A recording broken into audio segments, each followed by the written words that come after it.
అందరికీ నమస్కారమండి. నేను మీ సరోజినిని.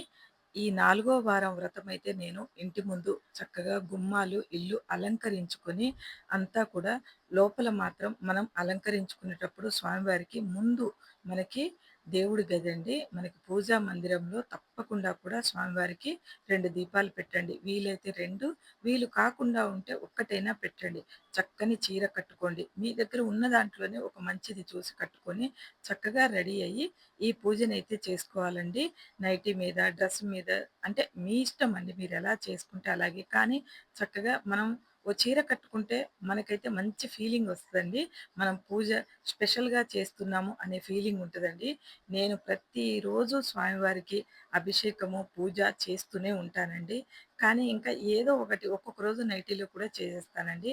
కానీ మీరు ప్రత్యేకంగా మీరు ఈ వారాల పూజ చేసినప్పుడు మాత్రం అలా చేయొద్దు. నేను కూడా అలా చేయను. అలాగే మనం పిండి కలిపి ఒక 10 నిమిషాలు, అరగంట రెస్ట్ ఇవ్వాలండి. రెస్ట్ ఇస్తే పిండి మంచిగా దీపాలైతే మంచిగా వస్తాయండి. మీకొక రోజు చేసి చూపెడతాను. ఇలా దీపారాధన చేసుకున్నప్పుడు మనము 4గో వారంలో నా దీపారాధన అండి. స్వామివారికి ఎరుపు దీపాలు అక్కడ ఎరుపు గులాబీలున్న పళ్ళెం వెండి దీపంలో స్వామివారికి వెండి పళ్ళెంలో స్వామివారికి చివర్లో హారతిచ్చానండి అది.